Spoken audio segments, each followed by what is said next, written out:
Accidents into miracles. Everyday heroes in disguise. Let me tell you about a day where accidents turned into blessings, and the most unlikely people became heroes.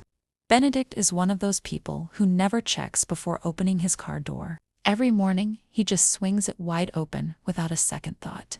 And on this particular day, his habit struck again, literally.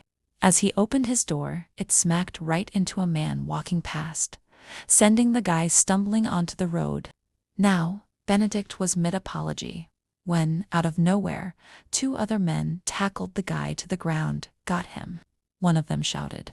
Turns out, the man Benedict had bumped was a thief. He'd just snatched an elderly woman's purse, and these undercover cops had been chasing him. The woman, clutching her returned bag, smiled at Benedict. "Thank you, young man. You've got great timing."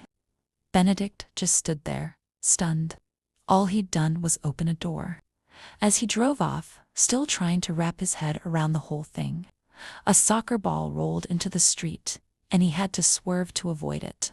Now, on the other side of town, Anna was having lunch with her best friend, Mia. She'd ordered her usual strawberry smoothie, but with a very specific request: no peanuts. She was severely allergic, and even a tiny mistake could be life-threatening. Just as the waiter placed the smoothie on their table, out of nowhere, a soccer ball flew across the street and knocked the cup clean off. Anna gasped as the smoothie spilled all over the pavement. "What is with today?" Then Mia picked up the receipt that had fallen from the cup. "Anna," she said, holding it up, "this says it had peanut butter in it." Anna froze. The smoothie she was about to drink could have sent her straight to the hospital, or worse. She looked up at the boy who'd thrown the ball, now nervously retrieving it. His mother rushed over, apologizing profusely, but Anna just shook her head and smiled. "No need to apologize," she said.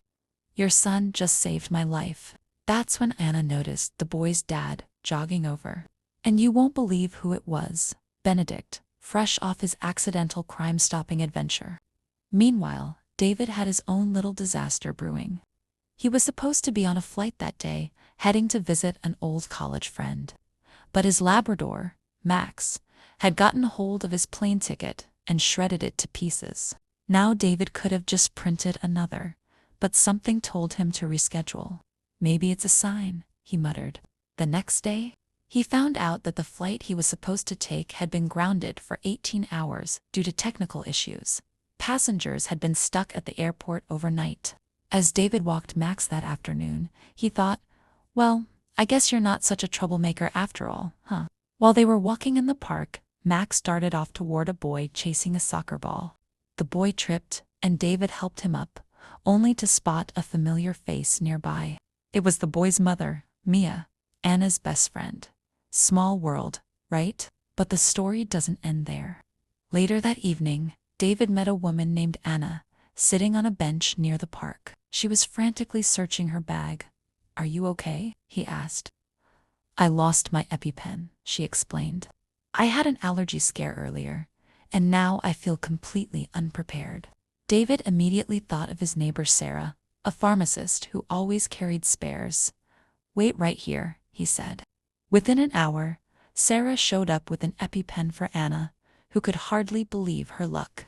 As they chatted, Sarah mentioned an elderly woman whose medication had been stolen earlier that day.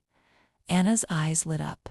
"I think I know the guy who stopped that thief," she said with a laugh. Now, back at home, Benedict tucked his son Tom, the soccer ball culprit, to bed. "You know," Benedict said, "your ball caused a lot of chaos today." Tom frowned. "I didn't mean to." "Don't worry," Benedict said, smiling. "Sometimes accidents turn out to be blessings. You might have saved someone without even knowing it." Tom looked thoughtful. "Like how your car door caught that bad guy," Benedict chuckled. "Exactly. And that's how a day of mishaps, an open car door, a spilled smoothie, a chewed-up ticket, and a runaway soccer ball, turned into a chain of little miracles.